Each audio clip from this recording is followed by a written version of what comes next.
Coming to you live from the MediaPlex in downtown Windsor, this is a presentation of St. Clair College Journalism.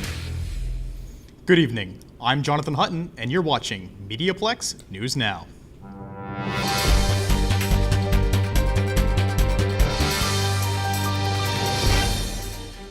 It was a marathon of a city council meeting last night, with councillors spending 7.5 hours discussing the 2015 budget and the future of 80 Knox. MediaPlex's Justin Prince uncovers the main points of the city budget. We're following through on the commitment that was made during the campaign, and it's a commitment that people in the city are not unfamiliar with, and that is holding the line on taxes. Those were the first words said by Windsor Mayor Drew Dilkens about this year's proposed budget. The budget features the 7th straight year without a municipal tax levy increase and is $300,000 less than last year.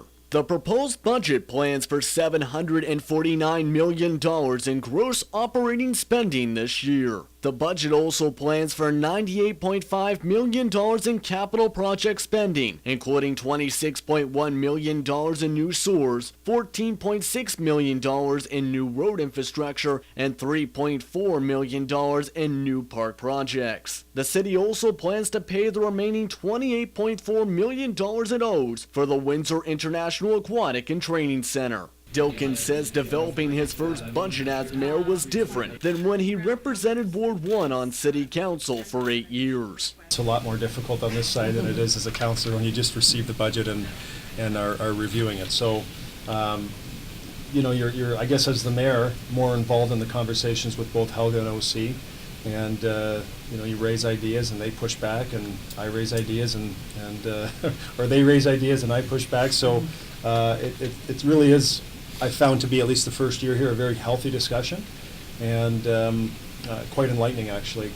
So, but it is different, there's no doubt about it. But according to Windsor Chief Financial Officer Honorio Colucci, the city's tax freezes can't last for much longer.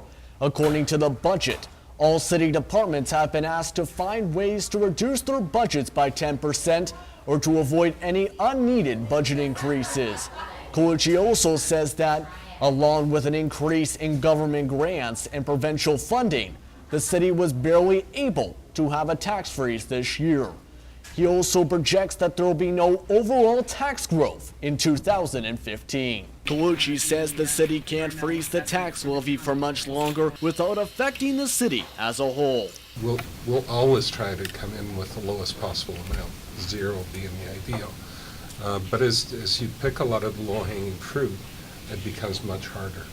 And so you can offset the normal inflationary shrinkage of the value of the money we got to spend by looking at efficiencies and so forth. But you reach a point after, and certainly I think after 7 years we're there, where it's going to start being translated to the levels of service that we have. Dilkens says the budget can still be tweaked and adjusted by City Council before being approved. City Council also plans to meet for final deliberations on January 19th. For MediaPlex News Now, I'm Justin Prince.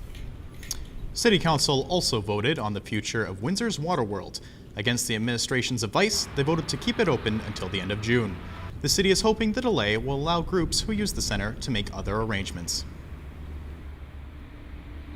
Water World was expected to be closed as part of the business case for the new Family Aquatic Center, and that certainly is a recommendation within the budget. City Council decided to keep the ice pad at 80 Knox open for another year and to speak with its user groups going forward. Now it's time to go down to the corner of University and Victoria, where Ashley Ann Mentley is standing by to give us an early look at the weather forecast. Ashley Ann? Thanks, Jonathan. Well, it's pretty chilly out here right now, but no signs of snow for the moment. Tonight, however, we can expect some flurries while it drops down to a low of -7. I'll be back again later in the show with your 3-day forecast and a look at what may be some warmer weather headed our way. Back to you in the studio, Jonathan. Thanks, Ashley Ann. It was good news yesterday for a local auto parts plant. The Minister of Finance was in town for a big announcement. Kenny Bullock has the story. NEMAC of Canada Corp announced Monday an investment will be received which goes towards retooling its Windsor plant. The upgrade will prepare NEMAC's production line for the assemblage of two-cylinder aluminum engine blocks for export to Shanghai General Motors, the globe's largest auto market. This investment will also open up 80 new jobs in Windsor and preserve about 200. I'm pleased to announce that Ontario is providing NEMAC with a grant of $1.5 million through the Southwestern Ontario Development Fund. Are you thinking about bringing an exotic pet into your home? As reporter Dan Gray explains, buyer beware. If you attended the Raised Reptiles event that was recently held in Windsor with your child, they may now be asking if they can have one of those creepy crawly snakes or lizards they may have had a chance to hold while in attendance. If the conversation in your home was moved to having one of those exotic animals, there are many factors that you should take into account. Matt Cronin is the general curator with Raised Reptiles. He wants people to understand what kind of commitment they are getting into. The problem with reptiles as pets is longevity. The majority of even the smaller ones live 20 to 25 years. And as far as for people in terms of a commitment, if you're thinking about a pet for a child, then there's very few kids that can make a 20-year commitment, right? Dr. Jim Sweetman runs the only veterinary clinic that treats turtles and other exotic animals in Windsor. He spent time showing me how different food is processed by different animals and asked you to know what you are getting into if you are going to purchase an exotic animal. So all these different animals have different problems and you have to really research it before you get into them. So some of these critters can live a long time and need specialized care to survive. Melanie Coulter is the executive director at Windsor Humane Society and has one more reason that you must consider before purchasing one of these non-Indigenous species. In Windsor, the bylaw is quite restrictive, and most animals that would be considered to be exotic pets, like reptiles and snakes, would be prohibited by the bylaw. We always encourage people to make sure that they're looking into the regulations in their area, because the regulations do vary by municipality. For the MediaPlex News Now, I'm Dan Gray. Whether it's a multi-million-dollar company or a one-owner shop, some stores in Leamington are calling it quits. Matt Recker reports. Driving down the main streets of Leamington, you may notice some of the city's most famous landmarks, the Tomato and the Heinz factory. But one women's clothing store on Talbot Road East may not catch your eye as quickly. Clyde Hatch at Ease may not be as well known as other landmarks, but it's been doing business for more than 90 years. That is, until recently. Clyde Hatch's owner Dean Short has announced that they have to close their doors for good and end their near century of business. It hurt me because I love the town and I love the store. The store's beautiful, but the traffic just was not. People weren't coming downtown. Clyde Hatch at Ease isn't the only business forced to close up shop in recent years. Giants like Zellers and Heinz are gone, but also smaller shops like Mordriggle and Little Treasures. According to Short, the key to a store's longevity in a small town is to be unique. You have to be different than other people. You can't just bring in something that, like Clyde Hatch is different. It's an upper end store, so anybody that wanted nicer merchandise would go to Clyde Hatch. Clyde Hatch opened on Talbot Street, seen here in 1920. The First World War had just ended, William Mackenzie King was Prime Minister, and gasoline cost 30 cents a gallon. But the closing of the Leamington landmark does not mean dark times are ahead. New businesses are flourishing, like the barely one-year-old ATO Gaming on Mill Street. The shop's owner, Chris Smith, says Clyde Hatch's closing does worry him, but only slightly. It does and it doesn't. They've been here for 90 years. You don't know if they've been, it's time for retirement or anything like that. It can also worry a little bit because the economy, you don't know how much it's going to rebound back. This is the second card shop Smith has opened in the last 8 years, and he has his own advice for those looking to open a new business. Really, you've got to focus on what your market's going to consist of. Make sure you get a lot of advertising out there, and then just hopefully everybody comes in. Cater to the customer, and everything should be okay. Do you like to make sketches when you're bored? Well, that's how one local artist found his passion. Reporter Chris Mayu follows Tony Gray's art career.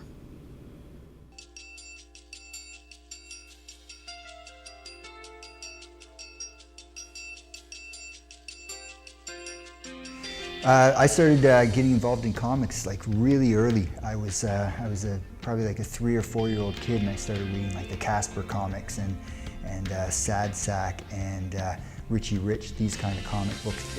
But just one day out of nowhere, I was probably 4 or 5 years old, I was sitting in front of the TV watching Disney, and I drew this head of Donald Duck, and I said, wow, this thing looks just like Donald Duck. Again, in retrospect, if I looked at it now, it's like it probably doesn't look anything like Donald Duck, but it was enough where people around me were like, hey, that's Donald Duck. So as a 4-year-old kid, that was pretty impressive. So, you know, looking for attention, because even at that age, you know, I wanted attention. I wanted to be the center of the spotlight, right? So I just kept drawing and drawing, and eventually I just got better and better. And to this day, you know, you never stop getting better. Like right from the earliest age, I developed a fascination with Spider-Man and John Romita's artwork that still, you know, is with me to this day, 11 years later. So. Yeah. You know, you aspire to be these heroes. As it's turned out, you know, I've pretty much developed into someone with no morals, integrities, or any values whatsoever. I just draw comics and take money from everybody. So, you know, I guess, you know, you try to be a good person all the time. And when I go to cons, it's a lot of fun. I meet all kinds of young people, and you try to be a good role model. But, you know, technically, I guess if you look behind the scenes, I'm probably not the best role model. I think fan, to me, is so,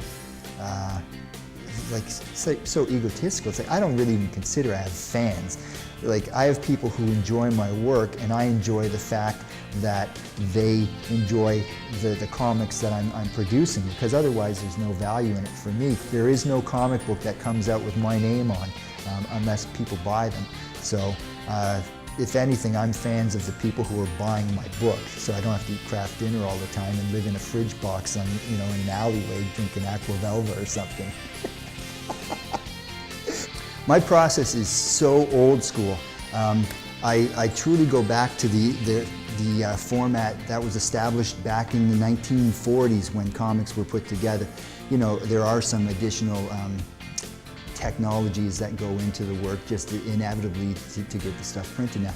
But I still take the boards, the 11 by 17 boards or larger, and I sit down with my pencil and I start drawing it out in pencil. Like, I know most of my buddies, like Jay Fabok and Yannick Paquette, and I know like a good friend, Dave Finch, he went to Cintiq, so they're all doing this stuff digitally now. I know Dave has gone back to actually hand drawing again.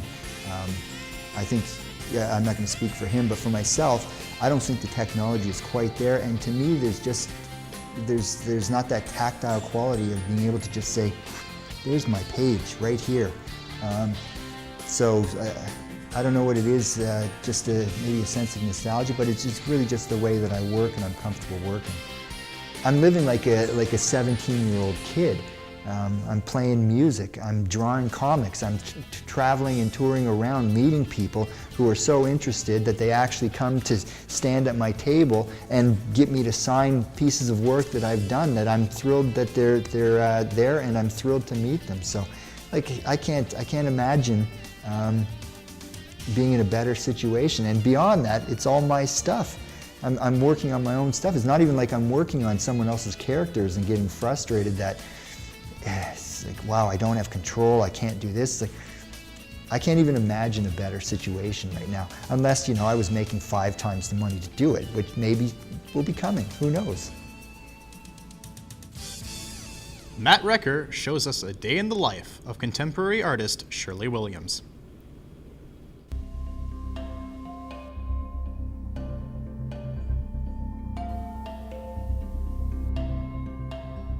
My name is Shirley Williams, and I'm 61 years old, and I have been a professional artist for about 20 years.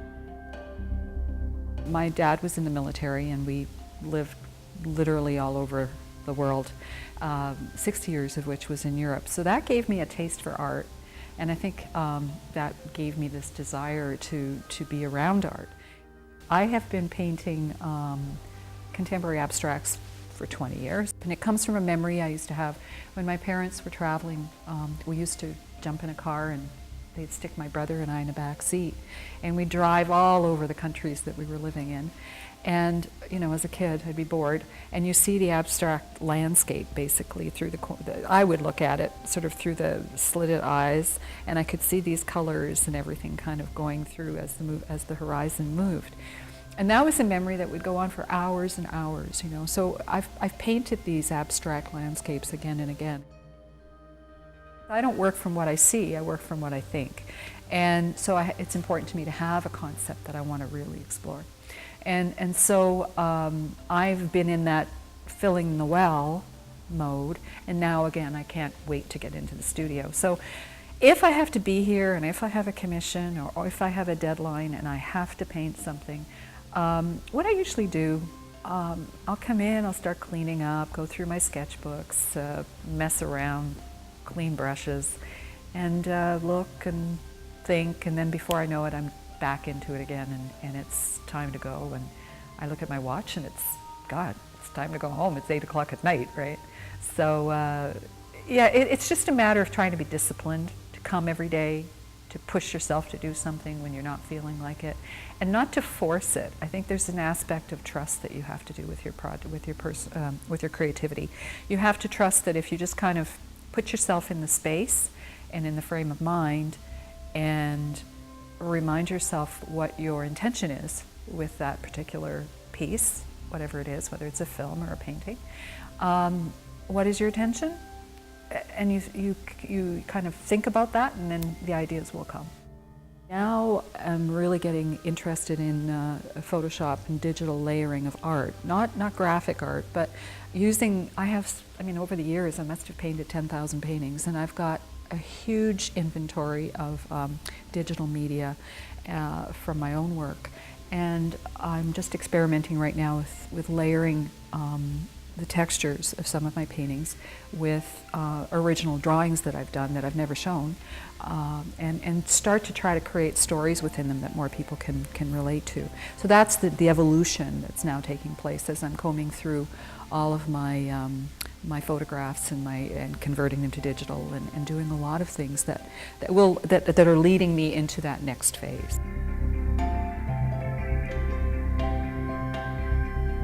It's a wonderful feeling, and it is kind of like you're not there. Your body takes over. Writers always talk about the character in the book taking on a life of its own. A painting can do that too if you're in that moment of trust. If at some point the technical aspect, once you're proficient enough and you've done your craft long enough, you're no longer thinking about the technical, if the compositional elements or the whatever. Your hand becomes an extension of your creative thought. And once you've reached that moment, there is no, it's like there's no division. It's like you're making love to the canvas. You're connected to it, and it's connected to you.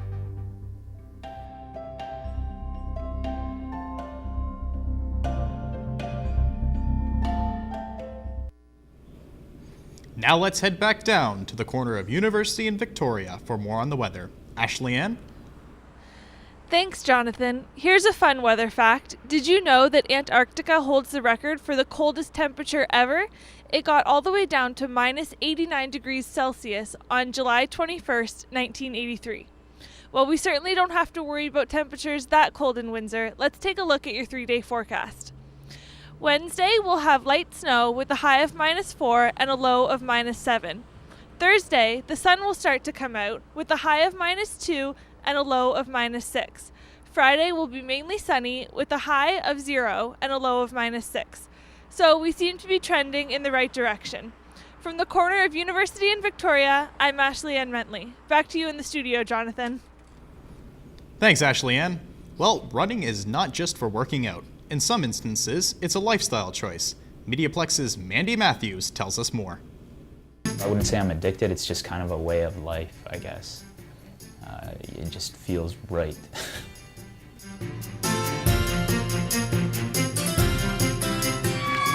A finishing shoot is amazing, and getting to raise your arms when you cross the line is incredible. But it lasts more than even just the few minutes after you cross. It lasts a good little while, and you don't want that kind of elation and that feeling of accomplishment to end, but eventually you start looking at another goal.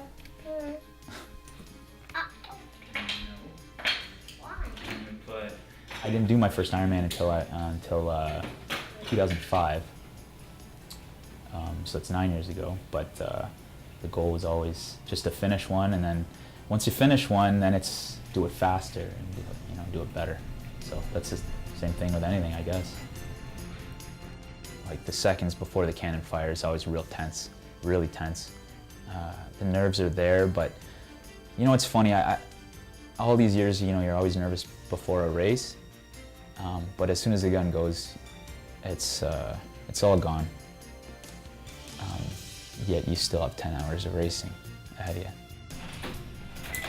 As the training kind of takes over your life to some respect, I'm training, doing Ironman. I'm training up to, I think this year, 24, 25 hours a week, and then on top of that, you got 2 visits to the chiropractor, a visit for massage, and then you go to Pursuit for recovery. You're up over 30 hours in a week. All comes down to that one day, and then that one day all comes down to that last mile or whatever it is, right? So yeah, of course there's a lot of emotion, there's a lot of build up to it. Usually when you're sitting on your bike for that long and you're turning the pedals for that long, you get off the bike and you kind of have like a little equilibrium issue. You gotta get your land legs again, kind of just as you do when you get out of the water after swimming that long. You gotta feel what it's like to have 2 feet on the ground, and you're running, right? You drop off your bike and then you're running. There's no longer 4 miles in the world than miles 22 to 26. Actually, I would say 24 to 25, because 25 to 26, you're just floating, especially in Hawaii. In Hawaii, after mile 25, I could have slowed down if I wanted to. For the 4 miles before that, all I wanted to do was stop. But for that last mile, I wanted it to last the rest of my life. It's just, there's nothing better. The crowd just pulls you in. Yeah, it would have been nice to slow down and soak it up a little bit. But you can't. But I think everyone kind of feels that at some point. The trick is getting past it. Because that's where you lose focus and where you start giving up time, and especially when seconds matter. It's funny to say seconds matter when it's a 10-hour day, but they do. Maybe you just look around for a little bit, you get that second wind, and then you say, okay, it's not that far. I've done this many times before. I rode 200K 7 times already this year, so what's another 30K right now, And yeah, you just get through it. You got it. That's what the sport is. It's overcoming all these mental barriers and things that you kind of put up on your own. Yeah. No matter how many times during the race I said I never want to do this again, that last 40 seconds of race is all of it, right? And then you're like, oh, I got to do it again, and I got to do it better.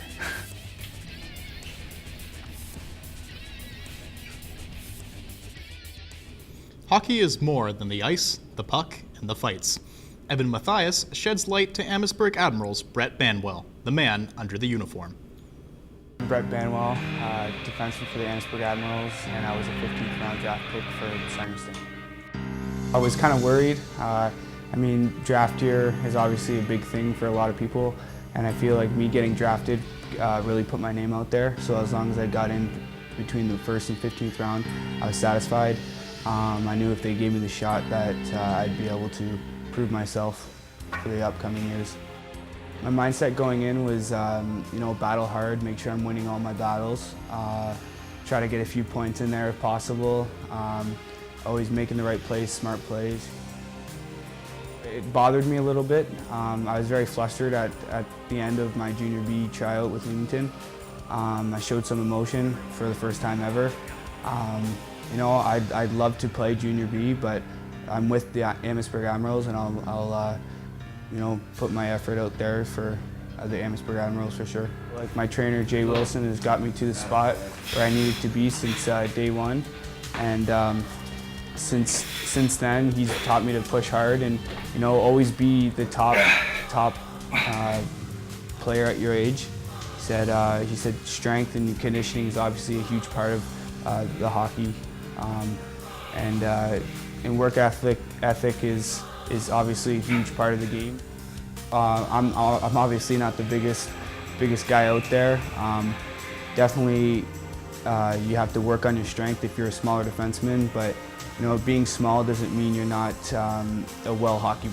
like a strong hockey player. You could have the hockey sense and whatnot, but having that extra strength over some of the hockey players really puts forth my game as a more aggressive player, and being more aggressive really sticks out for people that may be looking for that. During the summer, I was on the ice probably 5 to 6 times a week with Power Tech hockey, and Andy Paquette was a big part of that. He really helped me with my skating and my maneuvers and my stick handling throughout the summer to really get me to that next level and get me prepared for the Sarnia Sting minicamp. I was also training every single day with Jay Wilson, and he really pushed me hard and got me to that next level. Honestly, I wouldn't have been ready 100% during the summer. I was prepared for this minicamp for Sarnia. There's nothing much I could have done differently. I really pushed myself throughout the summer, and I noticed big change from my game from the end of the Windsor Spitfires, my career, and the beginning of like a junior level. A big thing is wanting to play at the highest level that I could be playing at. I know I'm at Junior C right now. I want to be at Junior B next year, and hopefully Junior A in a few years. Just that drive and wanting to play at that level really pushes me to become a better person. Getting released from Leamington, I really it really hurt me a lot. But thinking about it really made me want to show them that I'm more capable of playing at that level. So I don't think it's just more of a negative thing. It could be a positive, and I take it as a positive. And I'm striving for that Junior B level. Playing Junior C is challenging at sometimes because you have a wide variety of players ranging from bigger players to really skilled and talented players. So it's going to get me ready for that Junior B level, and I think I'll be ready for that time. Well, perhaps you are looking for a job, maybe even a career. If so, be sure to attend Job Fair 2015. Being built as a partnership for the future, the fair is being held at the St. Clair Center for the Arts on Wednesday, January 21st from 10 a.m. till 2 p.m. You will have the opportunity to network with dozens of employers and identify full-time and part-time summer job leads. For a list of attending employers, visit stclaircollege.ca/jobfair. Thanks for tuning in. I'm Jonathan Hutton, and this has been MediaPlex News Now.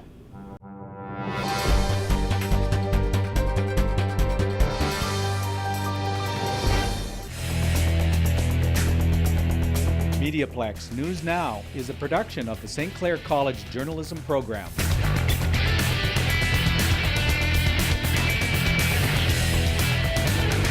I think it's so important to be taught by industry professionals because they know what they're doing.